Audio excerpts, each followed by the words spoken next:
Osiris. We're mass communicating. Mass communicating. Mass communicating.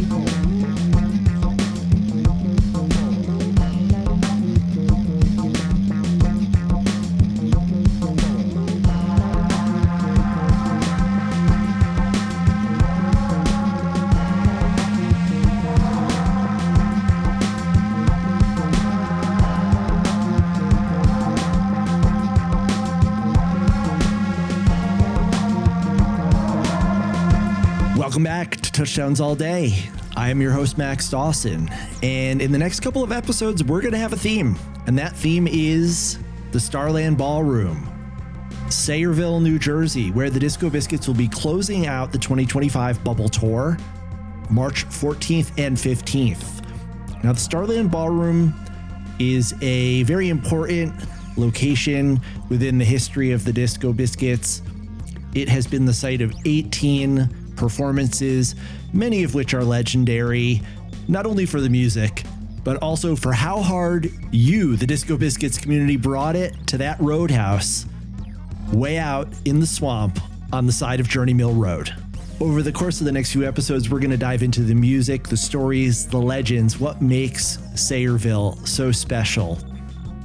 To kick things off, I am joined today by a man who, outside of BARBER, Brownie, Magner, Alan, and Sammy, is perhaps the most qualified to speak on the subject of the importance of the Starland Ballroom.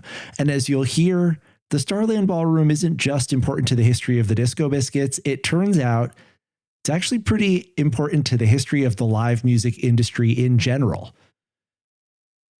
Our guest today is the founder and former CEO of CID Entertainment. He's currently the founder and CEO of 100X Hospitality. But for us, the much more important and interesting fact is that he is the former tour manager of the Disco Biscuits and the man responsible for the Hunka Bunka Bus. I am talking, of course, of Dan Berkowitz. Dan, welcome to Touchdowns All Day. Thank you so much. It's an honor and a privilege to be here. Well, it's an honor for us to have you on. Dan, I want to cover some ground that you have already talked about on mic before. Everyone check out your appearance on the Osiris podcast with Tom Marshall and RJB, where they got way deep into the history of CID, including some of the elements of the Disco Biscuits and the role they played in launching this enterprise. But I want to talk mostly about your time with the Disco Biscuits, starting with that first show. That being, of course, June 27th, 2001, at Lisa Klein Lesser now, the home of Lisa Klein. So set the stage for us. How did the Disco Biscuits end up in 2001 playing a party at Lisa Klein's house, and how did you end up showing up? So, again, thanks for having me. I didn't know we were going here, but this is, it's such a unique story about how this all happened. So I went to Rutgers. So I grew up in Cherry Hill, back up a little, grew up loving music. I went from, deeply loving the Beastie Boys and Run DMC and, Philadelphia Legends, Boys to Men, Belle Biv DeVoe, and like all of that music. And then I distinctly remember hearing Pearl Jam and Nirvana in 1991 and that changing my life. And then I distinctly remember hearing the Grateful Dead and that changing my life. And then I found Phish as a live band. I unfortunately was not lucky enough to see Jerry, but I saw Phish in 1995. And from that moment on, from the moment, I would really say from 1997 on, when I saw Phish at the Spectrum and it really clicked, I was listening to Phish probably 99% of the time I was listening to music, for better or for worse. And that was from 1997 to 2000 or 2001 specifically. People tried to get me into the Disco Biscuits time and time again. They said it was right up my alley. Shout out Pete Honegg, super old school Pete Honegg, like before everybody's time. I happened to grow up 2 houses away from him, also in Cherry Hill. So anywho, So many people tried to get me into them. I happened to be at my friend John David's house for a party, which now we know is June 27th, 2001. Would have been a, I wouldn't say forgetful night, but would have just been one of those nights where we were just hanging out. And I'm sorry, not for a party. It was just me and my 3 dorky friends hanging out at John David's house. We were having a decent time. We were sophomores or juniors in college. I guess we were juniors in college. And sure enough, next door, Lisa Klein, who we knew, we all knew. Sure enough, next door, Lisa Klein was having a party. And Lisa Klein was known to have some parties in high school. It was not uncommon for Lisa to throw a rager at her house. So my friends and I are over John David's house. My friend Todd, Andrew, John, Jason, I remember this so well. We're about to make hot dogs in the backyard. We head over to Lisa Klein's house. We bring our hot dogs. It's important for the story. We go over there and there were some people I knew. There were some Cherry Hill people that I knew. There were some people I knew from Rutgers, and there's a buzz about the place. Brothers Past was playing. So this was a planned live music event at Lisa Klein's house. Brothers Past was already playing. And then I hear that the Disco Biscuits are coming. Later, I learn that they were on their way to Derek Jeter's birthday party, as it was related to the Jammies somehow. Brownstein, you can fact check me there, but they were on their way to New York. It was related to the Jammies, and Lisa offered them a sum of money to turn around on the New Jersey Turnpike and come to her house and play. Yada, yada, yada. The place is buzzing. And for my college roommates who tried to get me into them, for everybody else that tried to get me into them, I stuck around basically to be like, your favorite band is playing in Cherry Hill in a basement, and I'll show you that they're not what you say they are. So my friends and I are hanging out. We were making hot dogs, and this dude comes up. He's like, "Oh, sweet, hot dogs. Let me get one of those." And I'm like, "Nope, sorry, man. 4 of us, 4 hot dogs. Like, that's it." And like, someone's like, "Yo, dude, that's the keyboard player in the Disco Biscuits. You're like, you should give him a hot dog." I was like, "I don't care who he is. I have 4 friends. I have 4 hot dogs. This is for us." Magner and I,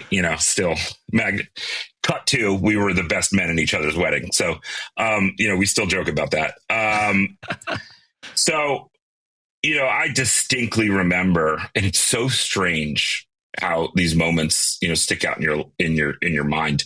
And I'd been to Lisa's house before, but, I remember where we were. I remember where we were in her basement. I remember what it looked like. I remember what it smelled like. I remember where now, these people that end up showing up in my life later on, Scott Shapiro, Tom Bozzo, like I remember who was there, and I remember where they were standing. I didn't know these people, but like the memory is etched into my mind.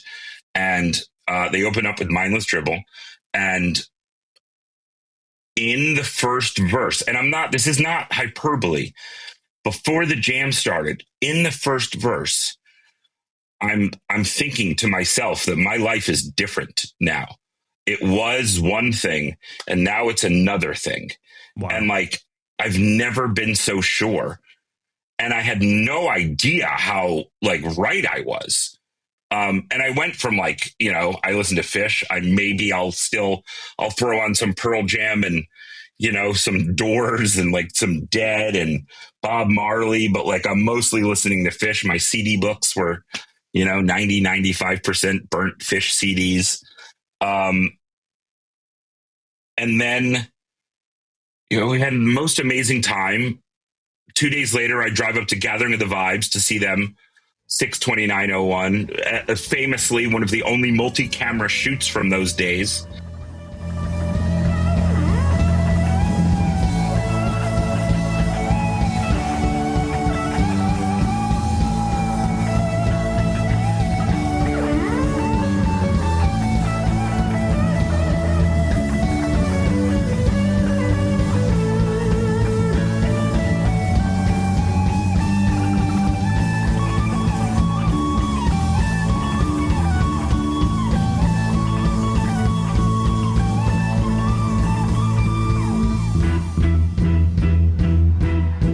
So I get to see the guys I fell in love with, so I get to relive them at that very moment via that multi-camera shoot that's alive on YouTube. It's very nice. And, I just caught the bug, and I've never caught the bug of anything harder, really. And I end up seeing them 60, 70 times between then and New Year's Eve, December 31st, 2002. And I found something that I think I was looking for. Obviously I know I was looking for, and it's directly related to why I do what I do now. And I said this on Friday when I was talking to somebody. The reason why I do what I do and why we do what we do at 100X or Playa Luna is I felt like I was in the exact right place at the exact right time with the exact right people, doing the exact thing that I should be doing at that very moment in time on planet Earth. And there's no feeling like that. I mean, I have that when I'm with my kids, I have that when I'm with my wife. I have that, there are some times you can achieve that feeling, but, to do that 55 times in 1 year, while following around the jam band, making questionable life decisions at one, it was just such my life's mission is to bring people closer to that feeling. And I believe it has a transformative effect on people's lives. I'm beyond grateful for Lisa for having that, that raging party. And I feel very fortunate that I was right next door. And I don't know if I ever would have paid money to, and at that time I wasn't going to like music festivals. I wasn't they weren't really a thing. Bonnaroo hadn't happened yet, and I probably wouldn't have gone to Bonnaroo. I went to Bonnaroo, the first one, to see the Disco Biscuits, that's why I went. So I don't know if I ever would have gotten the chance otherwise. And now Big Cypress, of course, is like a core memory for me. And I'm so happy I was there, but it drives me insane that 4 minutes from my home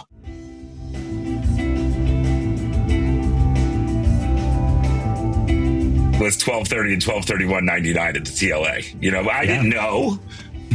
So we won't hold it against you.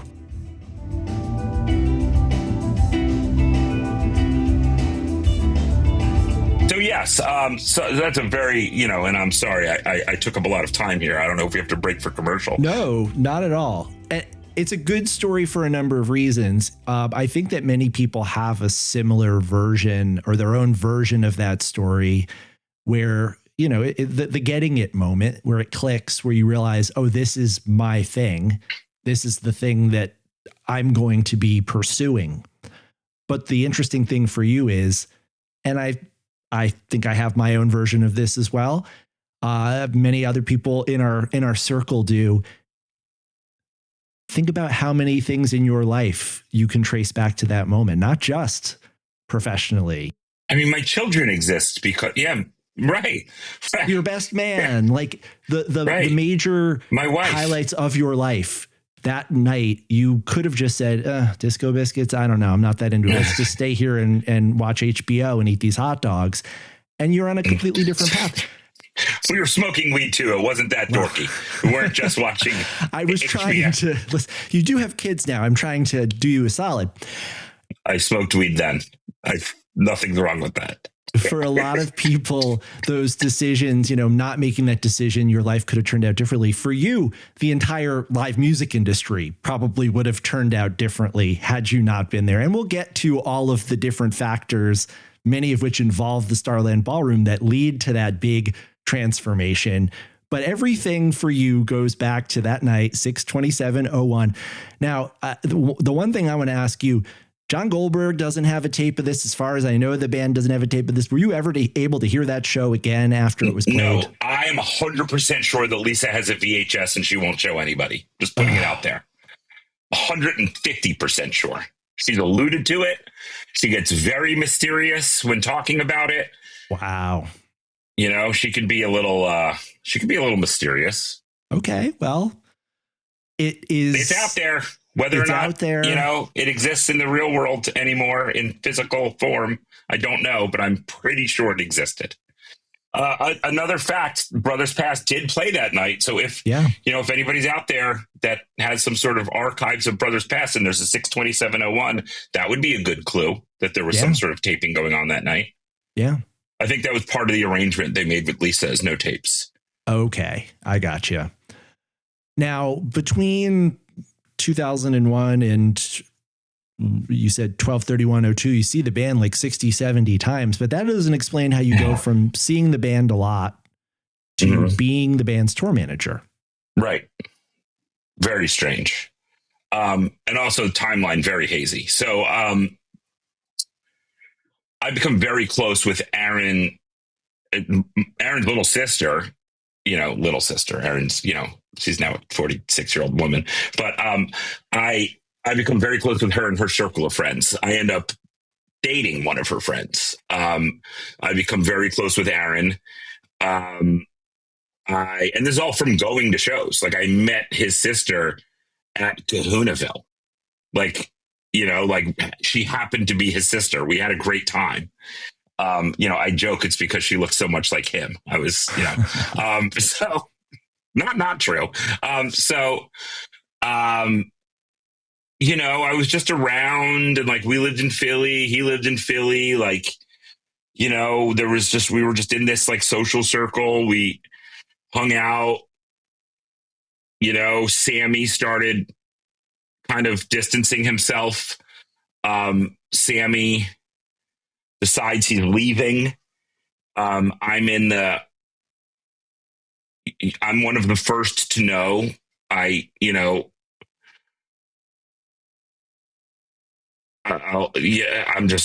know. It's still hard. But I'm one of the first to know. And I commit to them that I'll do whatever it takes to help get us through this. This isn't over. Our story's not finished. The mission isn't over. And I will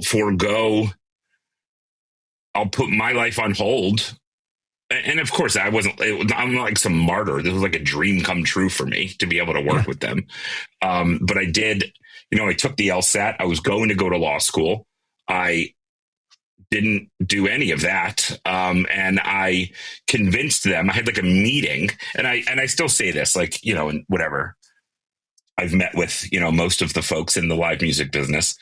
And no meeting have I ever been less qualified for than the one I demanded that John, Mark, and Aaron show up to, that I presented them with a plan that I can help us get through this.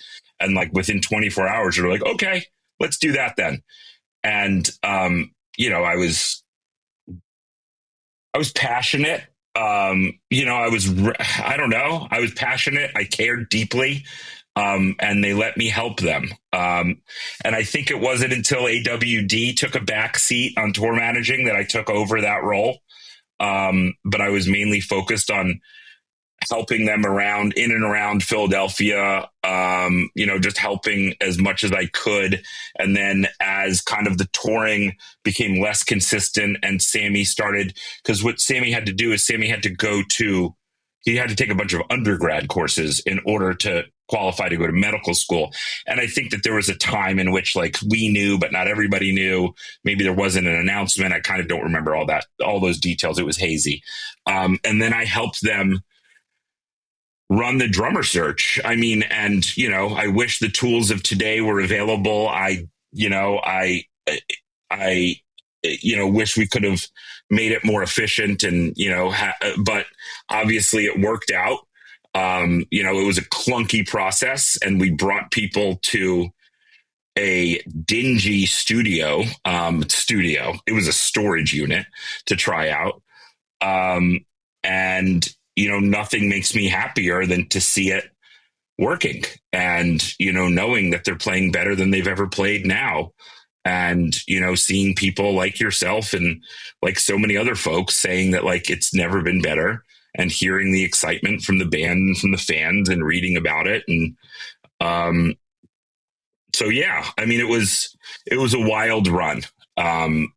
It lasted until, Bonnaroo 2006. And I knew I was done. It had run its course.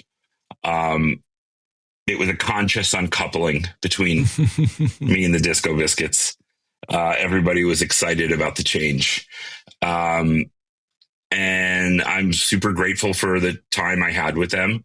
I'm, grateful that we're still friends, grateful that I can enjoy the music as a fan, which a lot of people, when they have an intense working relationship with an artist, unfortunately, they lose that ability. I never did. I never lost that ability.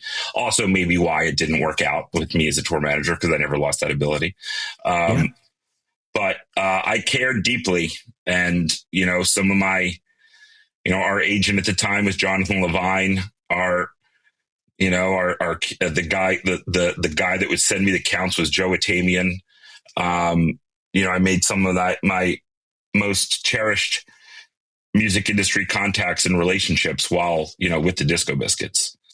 And that job can be one of the toughest and most thankless jobs in the business, the Disco Biscuits store manager, or it can be the best finishing school and career launch pad of all time. And I think you took it in that latter direction. You used those connections and what you learned from working with the band to launch yourself on a path that didn't really exist at the time, that you created, but out of what you saw and who you met and the work that you were doing out of necessity with the Biscuits.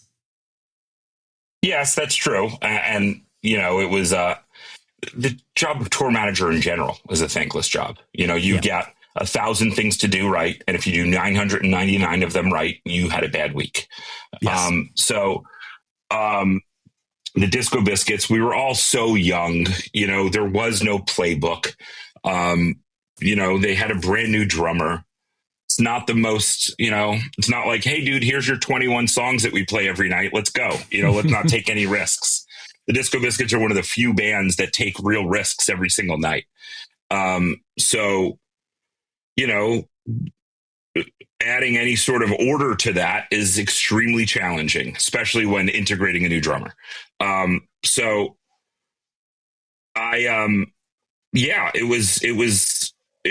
It taught me everything that I know. And you're dealing with venues, you're dealing with fans, you're dealing with the band, you're dealing with ticketing company, you're dealing with merchandise. While I was tour managing them, I started doing shuttles to the Starland Ballroom, which growing up in New Jersey was called the Hunka Bunka Ballroom. Yes. And, in a stroke of branding genius that absolutely nobody really got, I called it the Hunka Bunka Bus. It was funny to me and some people from Central Jersey. Let's take a step back, and I want to wind our way back to the Hunka Bunka Bus. But I was hoping that you might be able to, for the sake of someone like myself who's actually never been to the Starland Ballroom, can you describe the Starland, and in doing so, maybe convey to me and listeners, what is it about this place that has brought out such intense reactions from the band and the Disco Biscuits community? So it's a roadhouse on the side of a road in the middle of New Jersey. That's through a nondescript town. It's in central New Jersey. Some people might argue it's in North Jersey, but it's not. It's in central New Jersey. It is. I always love venues that are wide, not long. The most classic example of that is the Wetlands. It's wide, it's not long. You could be, 10 people left of the stage or 10 people right of the stage, but you can only really be 8 people back at the Wetlands. It was real short. Starland Ballroom is a much bigger version of that, where it's wide and not long. So everywhere you are, there's a really great place to see the band. There's bars everywhere. It is, it's super conveniently located for everyone. Nobody is walking there. It's not it's not that kind of place. It's definitely off the beaten path, but it is conveniently located for, tens of millions of people in the United States. New Jersey also is a underserved concert market. And, the Disco Biscuits have such a strong history in Philadelphia, New York, and New Jersey, and such a strong core fan base and like kind of the most intense fans live within striking distance of the Starland Ballroom. And when I say intense, I mean passionate. The good type of intense. And I know that the band is super comfortable there. You probably have the stats, but I think it went from a 3-night stand to a 4-night stand to a 5-night stand in, I would think it was like 2005, 6, and 7, or 4, 5, and 6. But whatever it was, there was at least 12 shows in a 3-year span. And all were extremely well received. And it's just a special place. I mean, the band is super comfortable there. There's a hang, and I'm sure you're familiar with it. There's this great room downstairs where oh, right, you haven't been there. I haven't been. So, what was also super special there is the staff and us really got along, which, I don't want to pull the curtain back too far, but it was pretty rare back in those days for us and the buildings. Obviously there were places like the Electric Factory and, Roseland and, places that like our homies worked. But, we'd go to these places where we didn't really know anybody. And, sometimes it would click. Most times it wouldn't. But at the Starland Ballroom, like, we loved them and they loved us. Like, there was just this really special bond between the people that worked there and us. And that was the band and the crew and some of the most passionate fans. And I don't know if you do video for these, but if you do, maybe we can like throw it up on the screen. Because the picture still exists. They took a picture, Craig Purdy, aka the Head, legendary Biscuits fan, who I do believe still comes around every now and then when the Biscuits play in New England. They took a picture of him and they put it up in the kitchen and they named him the Employee of the Month. And we'd all come in the back door through the kitchen, which is very cool, very Goodfellas like. Oh yeah. That is not, that's not the last time I'll mention how it felt like Goodfellas there, but it's not the last connection. Okay. But they you walk through the kitchen and right before you get into the venue up top, like clear as day, I can see it. They put a picture of Head, an Employee of the Month, and it's the funniest picture. And it's just like, that's an example of the bond between the building and us. Like, they take who some places might deem the Head a nuisance, or Biscuits fans in general. The Head kind of represents the Biscuits fans at large, lovable, passionate, but to some squares might be seen as a nuisance. If the world was filled with Craig Purdy's, the world would be a better place, though. But they celebrated him and they embraced us. And that has a lot to do with the band's relationship with the building and how the band plays and the fans and the building's relationship with the fans. Like, and obviously it's 30 years later, things are very different now. But, back in those days, we'd show up some places and the building was not ready for a Disco Biscuit show and it wouldn't go well. Yes. I remember many of those nights. Yes. And it would not go well and it would end horribly. We don't have to get into that. But that never happened at the Starland Ballroom. They treated our fans very well. Of course, there were some people that didn't deserve to be indoors in a public space, so they were, but they were handled graciously and they were handled fairly and they were handled with care. Because at the end of the day, they knew that they were the Disco Biscuits fans and they'll probably be back to the Starland Ballroom 10 times if we're cool about it. I don't even think it was that calculated. They were just nice. They were like good to us. Yeah. So the fans loved it. The band loved it. And the band responded by playing well and by playing time and time again. I'm thinking about it, like, we were always in such a good mood there. Like, I go back to the memories and there's this big, great downstairs room where everybody hangs out and it's not the band's dressing room. It's really a hospitality room. And I just remember so many amazing moments in that room where we're laughing, we're singing, we're having a great time.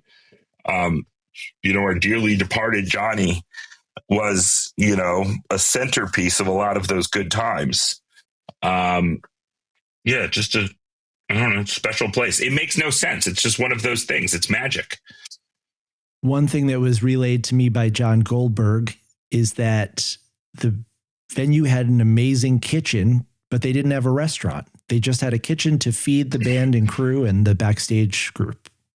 Yeah, that makes sense. Yeah, I don't think they served food to the public, but they did have a heck of a commercial kitchen. That's where Head's Employee of the Month picture was. Yeah.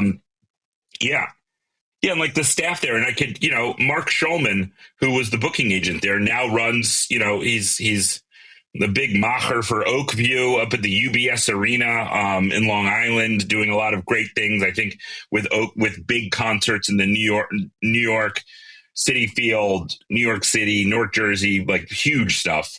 Adam Weiser, who was there, is one of the biggest talent buyers in country music. It's got Luke Combs out on tour, like big stuff. And there were Hunka Bunka people. Yeah. And there was something in the water. So about that Hunka Bunka. So I did a little research because I didn't know what Hunka Bunka was.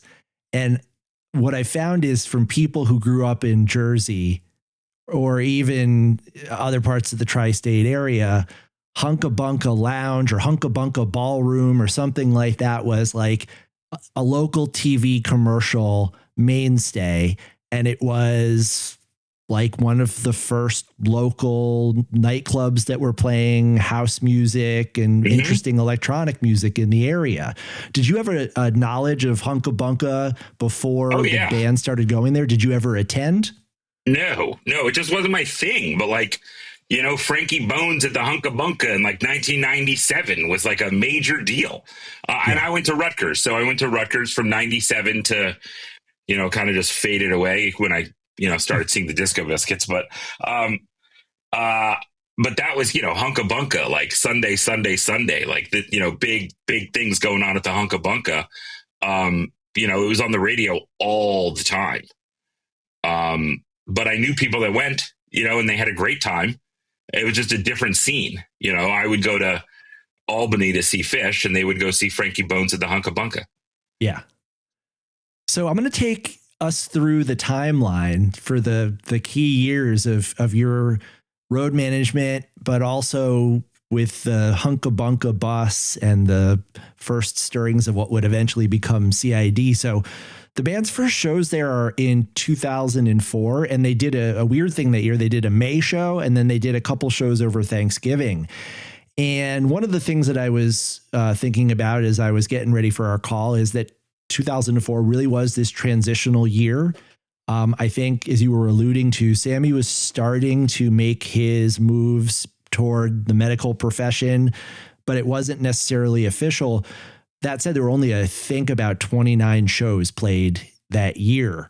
So 29 shows, 3 of which end up being at the Starland. The first is in May, which I guess is only a few months after you've come on board in an official capacity. What were your first impressions that first time you were there? And did you already see the beginnings of that beautiful relationship starting to form? Yeah. And excuse me that a lot of these memories, I can at least remember the Alan years and the Sammy years being different, but the 2004, 2005 kind of blend into one thing. So, but sure. They welcomed us with open arms, and clearly we came back in the same year. And it was very tough to schedule shows, and things were very weird. I mean, Sammy had told the band, "I'm out." That had 100% happened by then. And, not only am I out, but I'm out and I'm pulling way back from touring because I have to go to school. Like he was in school. He was like going to school. I don't know. I don't remember if he was actually going to Penn and like taking classes. I don't think there was such a thing as online school back then. Yeah. So hence the pullback in shows. But yes, I mean, from the get, it was very, very special between us and them. There was a sense of hospitality that we kind of hadn't felt outside of like, those places like the Electric Factory and, other places that were mainstays of the Disco Biscuits. And I don't think that we had found a new home away from home, and the Starland Ballroom became that. Like, it had never really happened, like the Biscuits were, and even before my time, but they went from Silk City to the Electric Factory very quickly in the grand scheme of things. Like, looking back on it in a timeline, they went from Silk City on December 31st, 1998 to the Electric Factory in April of 2001. Like, that happened extremely quickly. Yeah. And they played the Factory a bunch. So the Starland Ballroom became like this new home away from home. Playing there 3 times in 1 year was unheard of. Yeah. So it just, and it's not unrelated to how often they played there and how comfortable everybody felt there. But I mean, I still remember there was, and I don't think these guys are related to the Starland Ballroom, but, and I don't remember either of their last names, but there were 2 great guys, both named Tony upstairs, Tony downstairs. Tony downstairs, I think, was in charge. Tony downstairs would drive me home some nights. And by home, I meant the Hilton East Brunswick, which, also oddly became our home away from home. It started from the get. That idea of the home away from home really resonates, because one thing that comes through in a lot of these stories, either explicitly or implicitly, is that the Starland kind of filled the vacuum that was left by the closure of wetlands. And it's not just because everyone who I've talked to has used that same analogy. It's wide, not deep, like wetlands. Right, but that's more funny. From the standpoint of a place where the band felt really comfortable, felt like they could be themselves, felt like the fans were bringing a tremendous amount of energy, and the more that the band put in, the more that they would get out. And so some of these shows already by 2005, you're seeing, the band is starting to take these shows and make them special through the set lists, through the performances, through 3-setters, through bust outs, debuting new songs, gimmicks like the wheel. Things are starting to become a little unusual, not just long runs, but long runs where every night could be the most special night of the year. Yes, and at a very challenging time for them to be creative, both on the Sammy side and the Alan side. We're either, 6 months into Alan, or Sammy's on the way out, and we kind of don't know how to deal with it as human beings. So the next year you guys come back, and I find this so fascinating, the circumstances that you come back to the Starland in March of 2005, and it's literally a day after you've flown across the Atlantic Ocean from Amsterdam. You come right back into it. That's interesting. That all makes sense. So, I mean, knowing that, and it all kind of.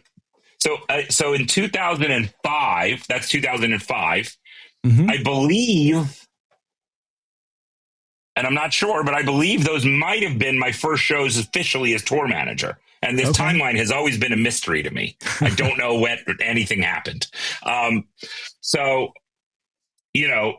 Amsterdam, Jam in the Dam, and that wasn't the first one. Was that the second one or the first one? Who knows? A Jam in the Dam.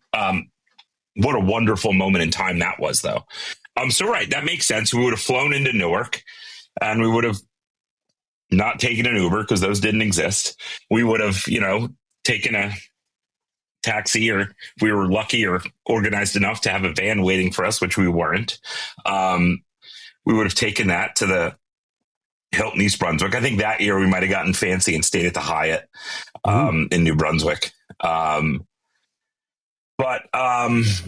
that was what was that 3 or 4 nights in March? That year you did 3 nights, the 24th, 25th, and 26th. Right. So that was the time. So we do November. We do 2 nights. So it was 1 night and 2 nights the year before, right? A single and then a double. Yes. So the thing is that the building said, we love you. We will not have you back until you figure out how to get your fans out of our parking lot at the end of the night, because they try to camp here, and the police, I believe it's English Town, which is the town next door. I think I might be mixing up the legendary Grateful Dead show from the 80s but whatever the town is, because I don't think it's Sayreville. There's a small little town. And please do not speed when you go through that town when you go home from Sayreville. But the police in that town were adamant that if the Disco Biscuits came back, we needed to figure out a solution to get them home. And no one said run buses. They just said they can't stay in the parking lot. We need to figure out what to do. And I was like, oh, just get some school buses. I'll get them out of here. We'll figure it out. And the Hunka Bunka Bus was born. And we offered 1 night and 3 night shuttle passes in school buses. I remember who I got them from.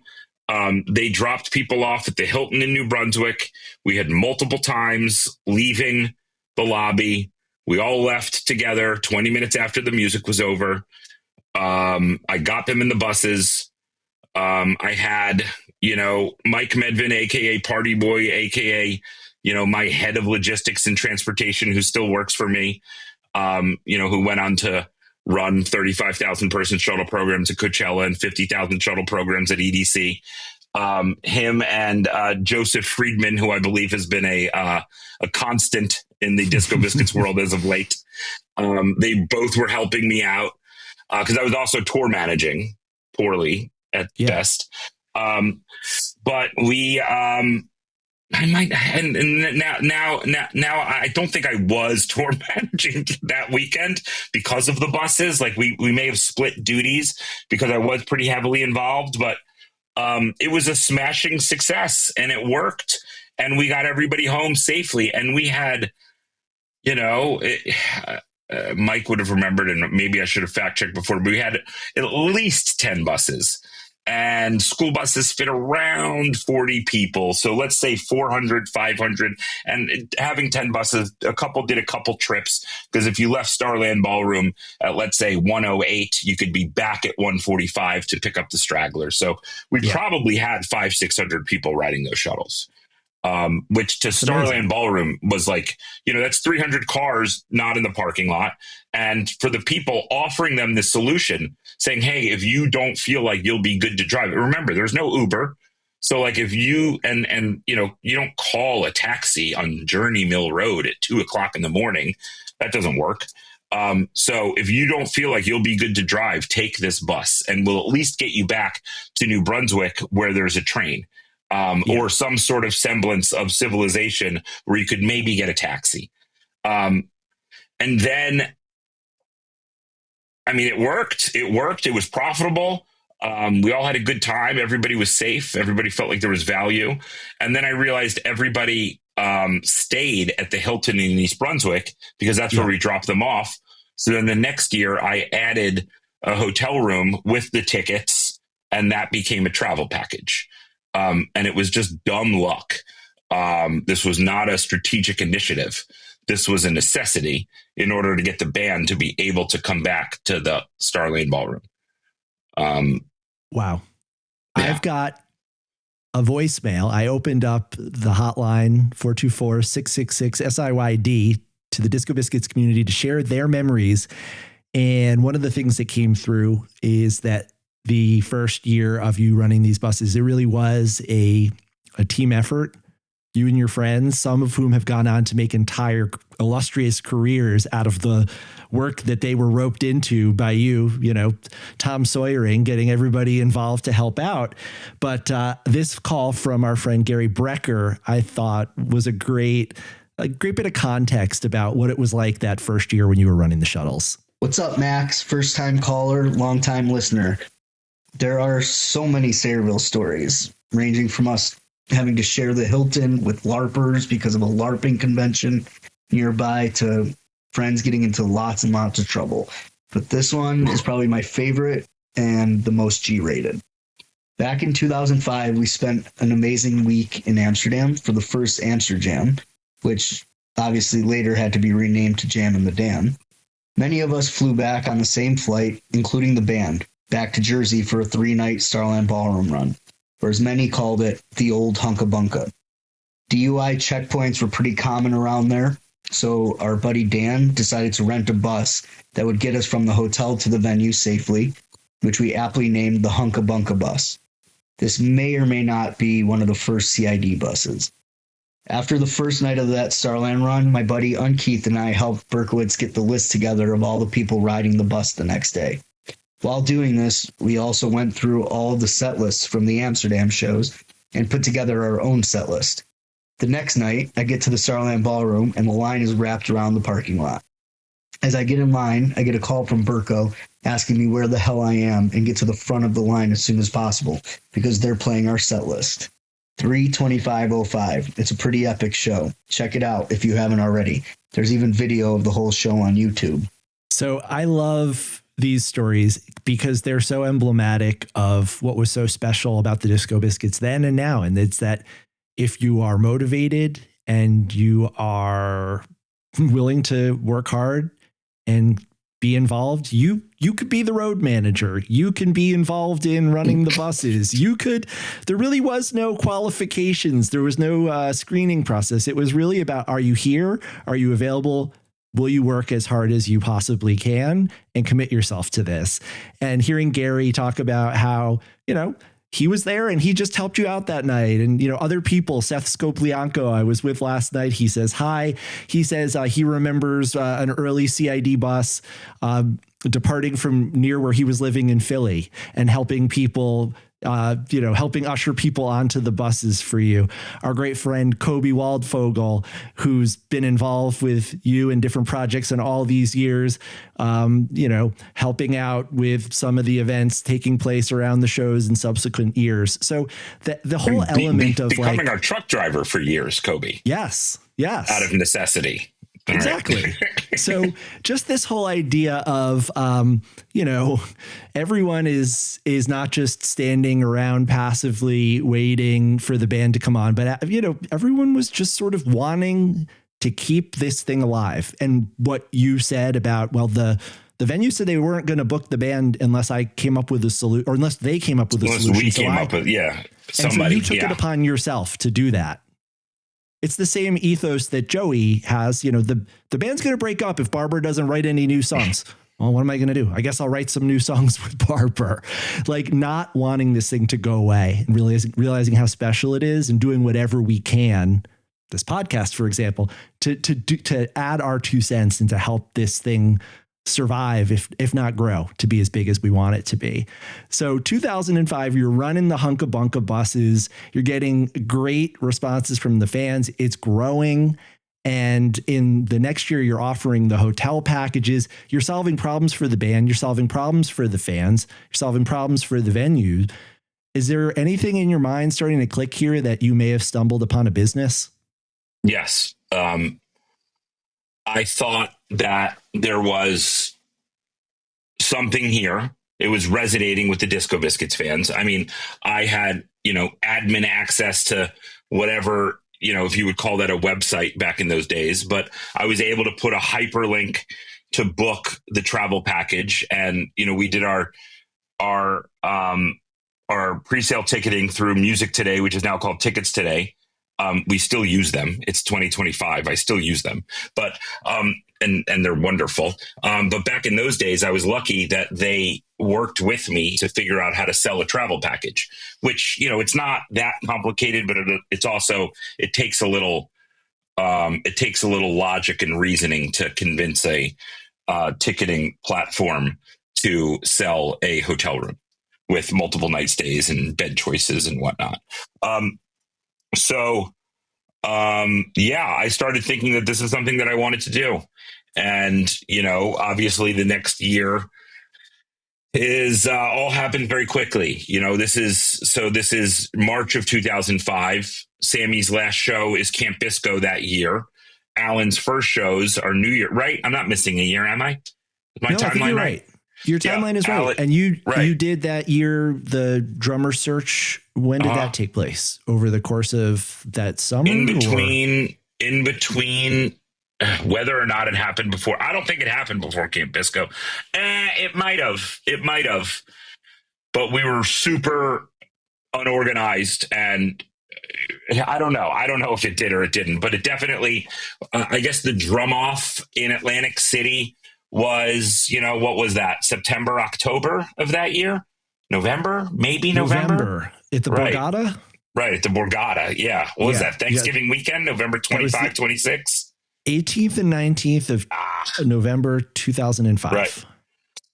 Right. So that's, literally, and we did not know what was going to happen. It's Greenfield, it's Brian Griffin, who, we just FGD Family Guy dog because his name is Brian Griffin. It's Alan.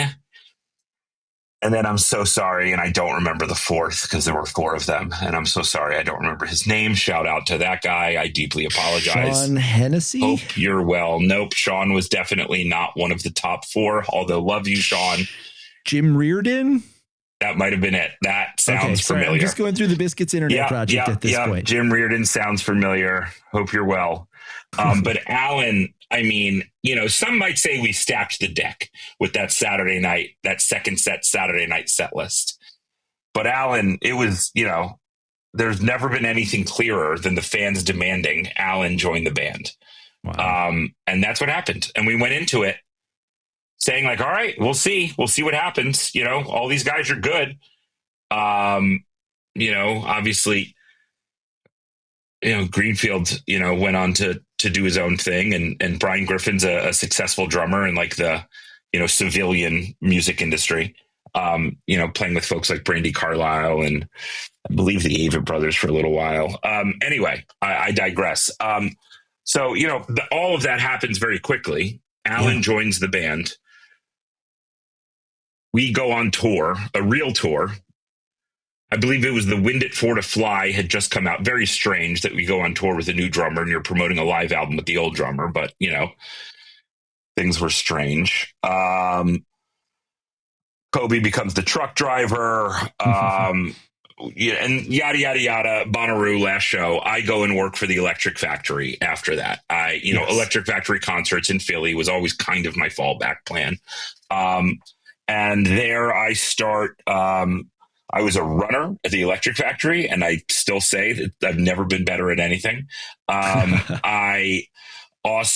We did packages. So we did travel packages and VIP experiences for MIA, The Roots, the Beastie Boys. And, the MIA night was one of the coolest nights of my life. I still remember it. I remember all of that.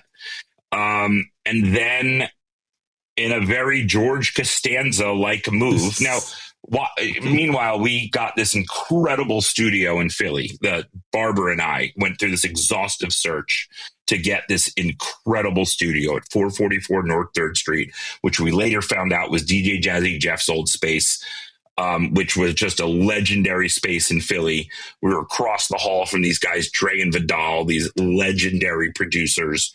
The Roots were always down there. Dirty Harry, and it was a great time. So anyway, cut to, and my office was in there.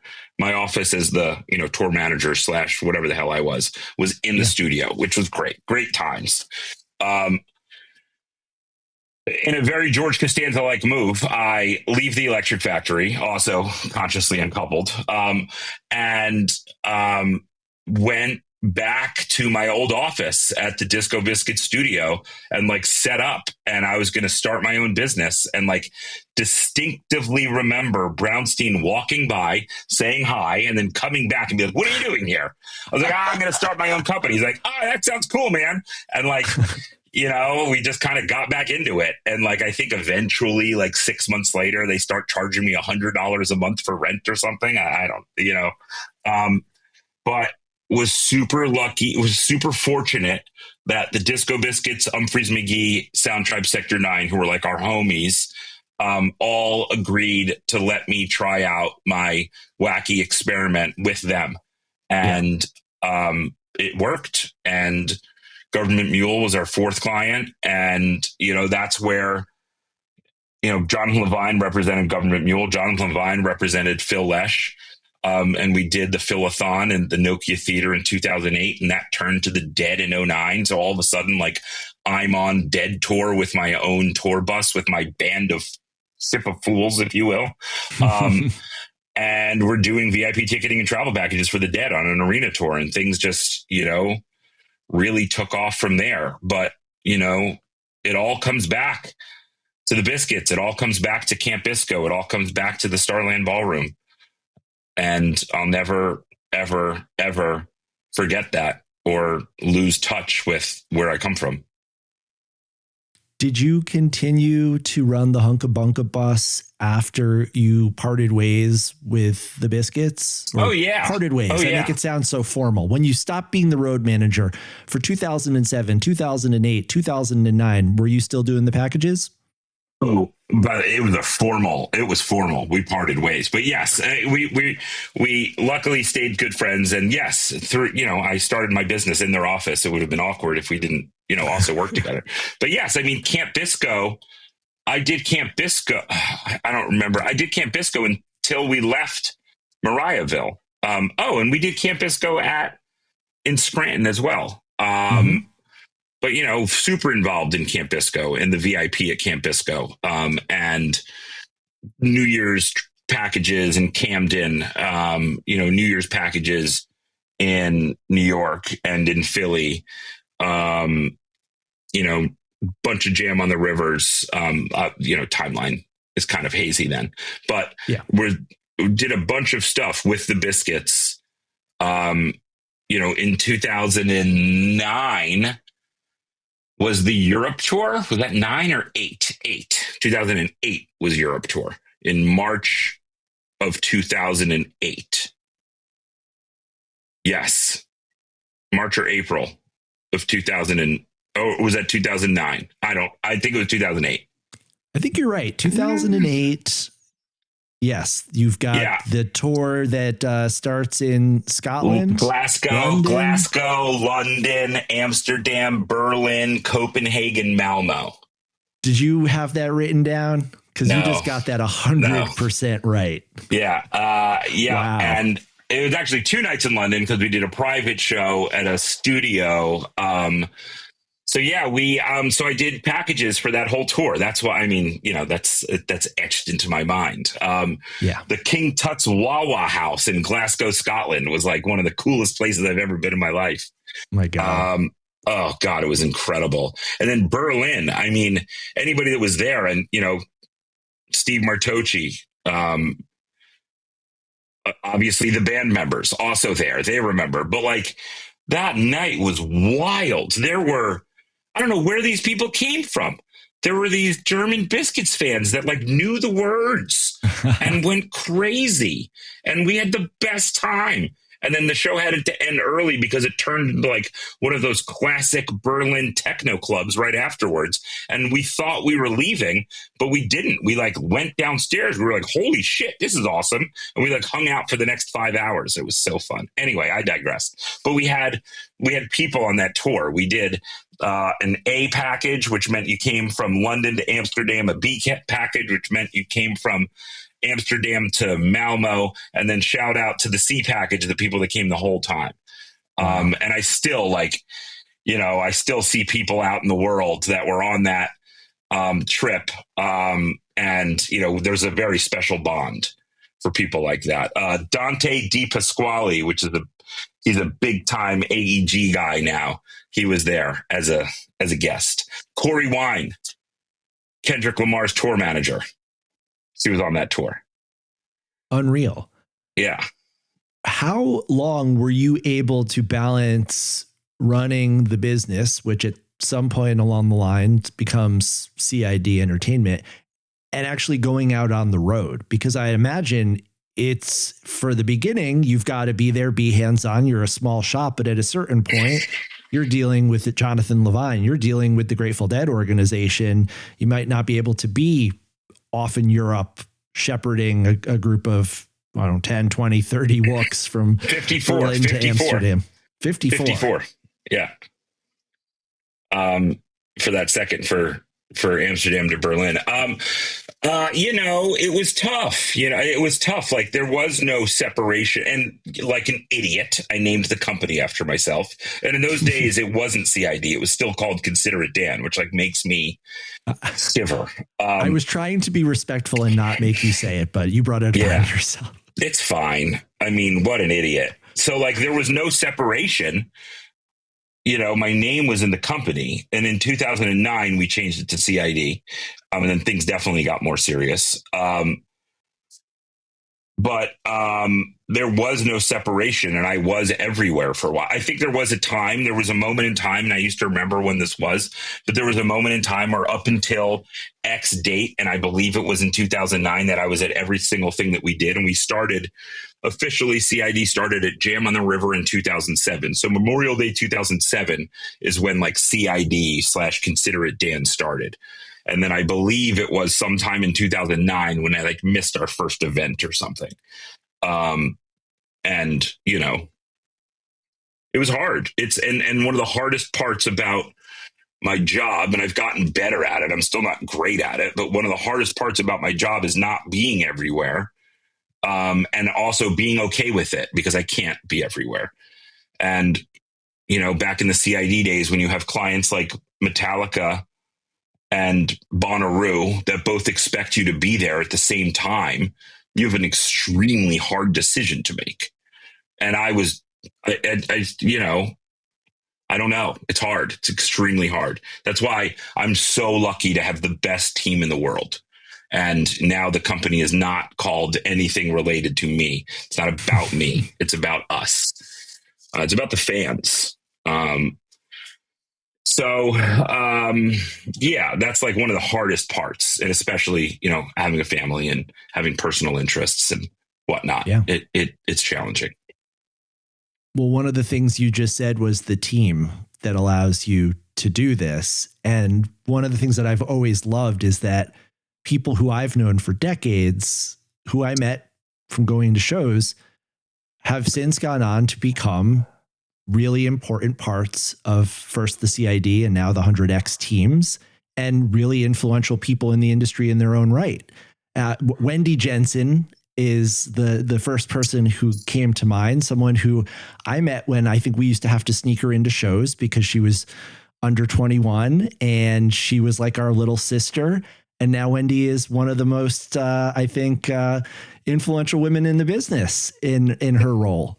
And sure. I've loved seeing how all the people who I used to see in the crowds at biscuit shows at Wetlands are now the people who are running not just the jam band music industry, but are setting the standard for, you said Metallica, for Coachella, for the biggest country artists, for the biggest pop artists in the world. Yeah, I mean, there was something, and it's the biscuit scene. It's the passion that came out of it. And obviously Wendy's a wonderful person and deserves everything that she's ever had. But I met her because Sammy told me to pick her and his girlfriend at the time up from the train station. And, I did it because he told me to. And we went, it was Kahunaville. So it must have been August of 2002, not the 2001 Bisco nights, but 2002. Shout out Matesh.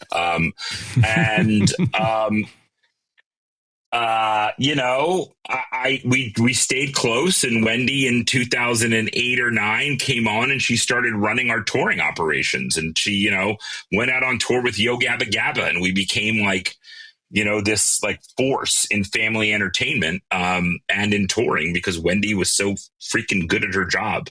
And she's remarkable. She's, nobody's better than her at what she does. And it's not just her. I mean, John Forden, my business partner, Brett Kieber, my partner, Camp Bisco, promoters, Wooks, John Forden, Meat Camp, like straight up Wook, and still is. And you can take the Wook out of the lot, but you can't take the lot out of the Wook. Like, that's him. But, pound for pound, he's one of the best event producers in the world. Concert producer, like, he's the best. And, Brian Tamke, who went on to work at, Tomorrowland with ID&T and now is with Rolling Loud, producing the biggest hip hop shows in the world. Ruben Saul, who, literally plucked out of the crowd, literally was like, I like you. I like your vibe. Can you come with me? I wasn't a 46-year-old man, so it was way less creepy then. And, so it's Ruben, it's Corey, it's Tamke, it's Forden. I know I must be forgetting some people. So, I'm sorry if I am, but, and like some of the interns that we had, like they were Biscuits fans. Why else would they come work for me? Moshe, Mike Goldsmith, like these people that I'll remember and still I'm in touch with, like still people I talk to. And it all comes down to the fact that they got it. They understood why we did what we did. The feeling that we got, the feeling that Brian Tamke gets when they go back into House Dog, that's the feeling we're trying to bring people when we produce an Andrea Bocelli concert in Napa. And, if now, like, that's it, and that's the feeling that drives us, and it's all related. And there's like a thread that goes straight from Lisa Klein's house to Andrea Bocelli in Napa. I mean, it sounds a little hyperbolic, but there is. And the relationships and the passion for live music that was on display back in 1999, 2000, 2001 is now, like I said, it is defining how people engage with their favorite artists, regardless of the genre today. And so it's pretty exciting to know that the Disco Biscuits played not a small role in setting in motion some of these forces that without which do we have all of these events in Cancun and Mexico? Do we have events like Coachella run the way they are? Do we have the Sphere? All of these premium experiences that are about unlocking the passion that people have for music and really amplifying it. Does that exist without the Hunka Bunka Bus? I don't know, but there's an argument to be made that it doesn't. Does the most influential Super Bowl halftime show of all time with Kendrick Lamar, does that happen if Corey Wine doesn't go to Amsterdam to see the Disco Biscuits? Who knows? I mean, history may have changed. We don't know. And the best part of it all is that I we want still, no beef. to this day, I ride with Kendrick. I just want to be clear here. Okay. We still, to this day, the Biscuits community suffers from a poor reputation amongst other jam band fans. We have always been the black sheep of the jam band community, but I think pound for pound, the people in the Disco Biscuits community have done more to harness and transform that passion for positive outcomes than, well, I mean, obviously Fish on a much larger scale, but the Disco Biscuits really have had an impact that really, I think, goes outside of just their musical influence on the scene.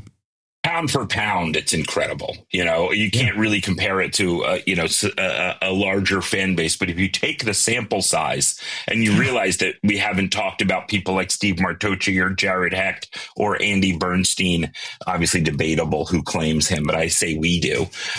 He's ours. Right. Jonathan Schwartz, and a big thing about the Biscuits too, back in those days, is you had these people, the Pete Shapiros of the world and the Don Strasbergs of the world and Ethan Schwartz, that were rooting for them so hard and loved the band and loved the passion that surrounded the band. And they're all rooting for them again, and it's the same people. Chappie putting them at the Cap, and Strasberg putting them at the Mission. Everybody's rooting for them again, and everybody loves seeing this resurgence and the fact that they're living within this bubble. And, it's all of our jobs to do whatever we can to introduce this to as many people as possible. So, you're doing great work. I appreciate that. Thank you. So I saw you for a brief moment in the pit in Los Angeles. You were fresh off of the Grateful Dead. Is it the Music Hairs? Music Hairs. Yeah. So you showed up deep in the second set. We smushed you right up there at the rail with me and Joey and the rest of the crew. And it was just so great to see you guys coming, the executive ranks, the movers and shakers of the industry, fresh off of what might have been, the premier event of the year, coming down to Rage second set with the Biscuits. What was your take on that bubble tour, that little bit of the bubble tour that you got to experience? Yeah, I mean, we're coming from the premier event in the history of improvisational rock music. You know, we're not just coming off the great event of the year. We're coming from the celebration of the Grateful Dead being honored as Music Care's Person of the Year, like the most validating event in our scene ever. Yeah. And it's funny because like we're such idiots that we didn't realize what we looked like, because we're all showing up in like tuxedos and black suits, and like, you know, to us we're just like racing to get to the Biscuit show. And it's me, it's, you know, not to name drop, but Lee Anderson, the president of Wasserman Music, Ben Baruch, who, you know, now manages the band, who's, you know, a jam band, you know, Macher in his own right. Mark Allen from Red Light Management, Alicia Carlin, who does, you know, touring for AEG, Darcy Schneider runs all of marketing for AEG festivals.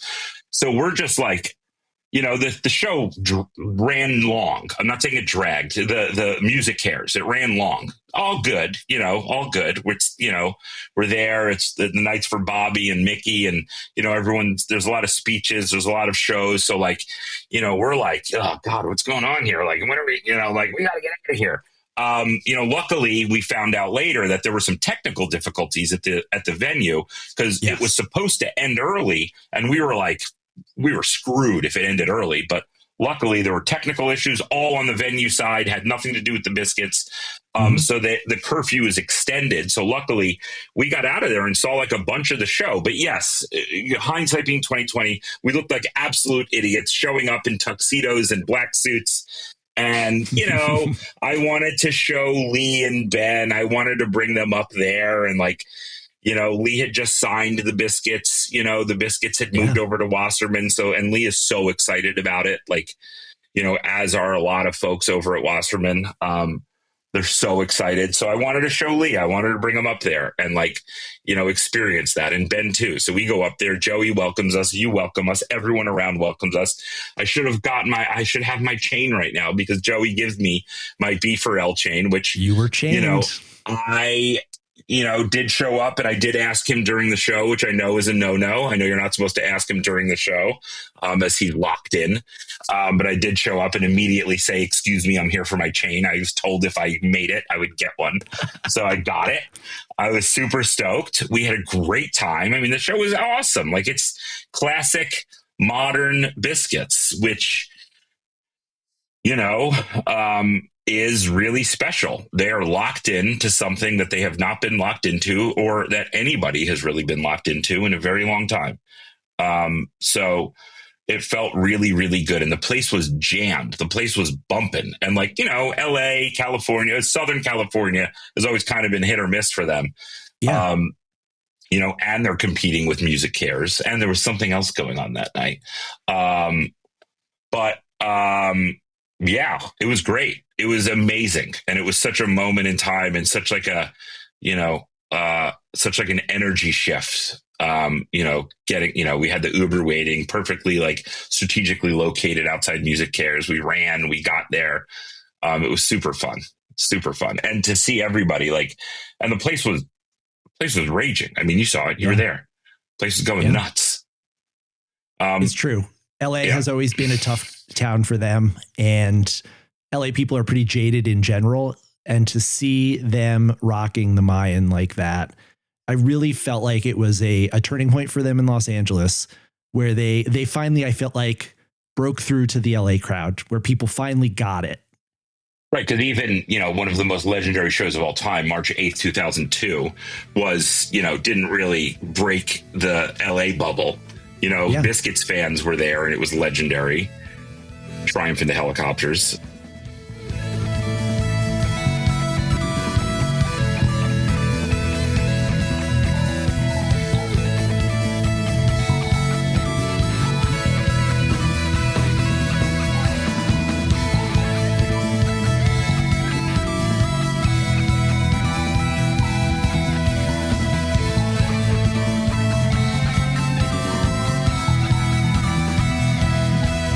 3/8 and 3/9 were like epic nights. There was a night at the House of Blues in LA too on Sunset that no longer exists. it was another great show at Solana Beach. But yes, I definitely, and it was definitely, there were a bunch of LA people there. Like I looked around, it wasn't like Biscuits tour people. It was like people in LA looking to have a good time. And I'm super stoked. I'm stoked for them. And it all, and Tractor Beam just got announced on that awesome stage at Bonnaroo. Like that's a great look for them. And it's going to be, they're ready. Like they're ready for this moment. Yeah. It's really crazy that 30 years in, the band is not winding down. They're not slowing down. They're actually committing themselves to this in a way that they hadn't maybe since, the early in the Allen period, 2008, 2009, 2010. And the focus, the creativity, the excitement within the fan community, it's the band hasn't been on the same page in a very, very, very long time. Yeah. Since before that, they've never been on the same page the way that they are now. Since well before that. So that's, they're being so creative, they're enjoying playing so much. John said something, I don't know if it was John or Brown. I think it was John, that the new songs made them fall back in love with the old songs. That's so and it's such a joy to hear that. It's an exciting time. It truly is. And an exciting time for you as well. You're about a year into 100X after your early retirement, your period away from the industry. How does it feel to be back? And what is next for 100X and Dan Berkowitz? So it feels incredible. And it's been about 2+ years. So I am grateful for every moment I get to do what I do. And there's a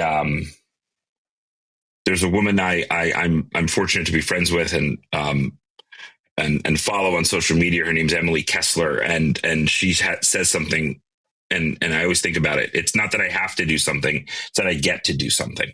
Like I get to answer these emails that some other version of myself might have thought were annoying, or I get to look at these forecasts and budgets and spreadsheets and, the part of the job that isn't like, lights and sound rock and roll. I am so grateful that I get to do that, and that I get to do that with the amazing people that I get to do it with, and with the partners that I get to do it with. I feel blessed and fortunate that I get a second crack at this, because I could have handled myself a lot better the first time around. Now, 100X, we're congealing. My partners, John and Olivia, are, the best of the best. And we're working a lot with the folks at Playa Luna. We're all going to start doing really everything together. And like Brett and Andrew and Harrison, also Biscuit fan. I think out of like the leadership team, and Olivia's come around. She's certainly come around, but she had to come around. Like she was not in at all. Dare I say she was a bit of a detractor, but she had she went to LA the last time they played before the Mayan. She had a blast. But there's still that bond. That bond still exists. It's Wendy, it's Andrew, it's Harrison, Brett, John, bunch of wooks. So I'm just, and obviously there's a whole bunch of other folks that are not, as ingrained, and, luckily we also work with, non-Biscuits people, because, they help us keep the train on the tracks. It feels amazing. And I wake up every day like shot out of a cannon, as Howard would say. Like I just feel so lucky to be able to do what I do, and so grateful. And the mission is clear. We are, we exist, and it sounds cheesy, but we exist to connect people to the music that they love and to each other. And that's what we do. And doesn't take, a rocket scientist to figure out. It all stems back to Lisa Klein's house. And, the fact that we get to do it with these amazing artists, Fish and Dave Matthews and Luke Bryan and Brandy Carlisle and Noah Kahn and Andrea Bocelli and Goose, it's all, obviously they're different artists, they're different fan bases, but our mission is clear. And that's what makes us different. That's what makes us unique, is that our mission is clear. And we believe that by doing this, by bringing people closer to the music that they love and each other, it sounds so cheesy, but it actually makes the world a better place. And it's kind of a joke from Silicon Valley too. But they go back into the real world. They go back into their civilian life and they're like, oh my God, that's possible. Feeling like that is possible. Maybe this all isn't so bad. Maybe there's something else that I could do to bring more joy into this world. So, and there's been so many special moments that we've been able to, help people with and, help people through some hard times or help people celebrate the best times. And, it's a true gift to be able to participate in people's lives in that way. And I get it. It's all it's so important. I remember waiting outside the Webster. Was it called the Webster Theater in Hartford? Ooh, that's weird. Right. Yeah. And what's in New York? Is that also called the Webster Theater? Right. Or is that Webster Hall? Webster Hall in New York. Webster Theater. Sound like an old man. I saw the Webster Theater. Webster Theater, not as legendary as the Webster Hall. The Webster Theater in West Hartford, Connecticut, not even in Hartford. But I remember standing outside before the doors open. I remember being in line. I remember, being behind Drew Farbstein as he couldn't figure out how to get into his email account to get his tickets. And he was stressed out so much. And we all start to try to help him out. And because getting in and getting a good spot mattered so much. And I know what that feels like. And when we do whatever we do, we work so hard because I know what that feels like. And I know that for some of these people, this is the biggest night of their year, or this is the thing that they've been looking forward to, or this is the thing that they've spent this much money on, or this is, they're going and they're getting back together with their college friends or with their whatever, this is a special weekend for them. It matters. It's not just people on a list that are going to this show and it'll work out. It works out for most of them. Who cares? It's not that at all. It matters on a deeply personal level to each and every one of them. I've never said that. I've never made that connection of Andrew Farbstein freaking out about not being able to get in on time. That's my fear of that. There's somebody like him that bought a package through us and I want to make it everything okay. Well, at every show, no matter what the band, no matter what year it is, there is someone who could potentially be having their Lisa Klein's basement experience, the night that changes everything for them, not just the music they listen to, but the community that they're a member of, the friends that they will have for the rest of their years, even their professional lives. And so recognizing how it happened for you and so many of us is, I think, part of what makes 100X stand out from everyone else, that it really comes from this authentic place of trying to share with people the opportunity to have that life-changing experience that set you on this path in the first place. Yes. I didn't think we would get this deep or go where we went. And, I always knew the connection was there, and I do still talk about it. I do still talk about that's where it comes from, but I never really went as deep into it as we just did. So tomorrow, I'm going to be even more inspired. And if you're listening out there and you come to the Disco Biscuit show, just have an open mind. You might have a great night, but your life might change. You might meet, your future best friend. You might meet the love of your life. You might have the best time you've ever had. You also just might have a nice time and want to come see them again when they come through town. And it's not that big of a deal, That's the beauty of it all. Regardless, it's probably going to be a good time. That's a good tagline. Probably a good time. Dan, we've said it all. You've said it all. Baba Booey is signaling to me that you've got to wrap it up. You got to get to the Today Show. I have a big day, But I Robin, will call up into. What is he saying? I'll call into the wrap-up show. So, Please. Tell Gary not to worry. John Hine will be standing by waiting for your call. Dan, thank you so much for coming on Touchdowns All Day. Thank you so much for everything you've done for the Disco Biscuits community and for live music fans all around the world. Oh, I'm just happy that I'm still around and I didn't screw it up. So, thanks for having me.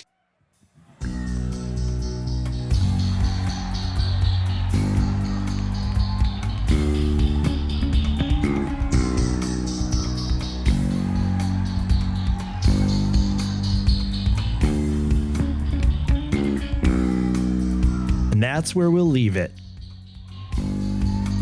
Touchdowns All Day is an Osiris Media production. This episode was written, produced, and edited by me, Max Dawson, and was mixed and mastered by Matt Dwyer. Check us out at www.touchdownsallday.com. Use the hashtag TouchdownsAllDay on all social platforms. Barber and I would love to hear from you. You can reach us at 424-666-SIYD, number to call, the Touchdowns All Day hotline. We are still collecting your Sayreville memories. Call them in. Make sure to leave your name and where you're calling from. Going to be playing some of those on the air in a future episode. John's at Barber Shreds. I'm at FY Maxwell on Instagram and X, and the show's at TDAD Baby on X and at Touchdowns All Day on Instagram. This and every episode of Touchdowns All Day would not be possible without the contributions of many women and men, including the Disco Biscuits road crew, Ben, Pat, Nick, Brian, Rich, Dane, Amin, Herm, and of course, Tara Gracer. The band itself, Mark, Aaron, John and Alan, Ben Baruch, and Andrew Kaplan at 1111 Management. The Touchdowns All Day Advisory Committee. That's Andy Bazzani, Mike Walsh, Russ Tabes, Dave Cook, Scott Think Tank Dubs McClintock, Rich Steele, Ian Armstrong, John Goldberg, John Polides, Colleen Stern, and Ryan Ryonix. Our coaches, Joey Friedman and Steve Martocci, and our multimedia producer, Alex Mazer. Last but not least, thank my partner, Avery McMahon. Love you, babe. On behalf of John Barber and the entire Touchdowns All Day family, this is Max Dawson saying see you next time. We must communicate. We must communicate. We must communicate.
Osiris.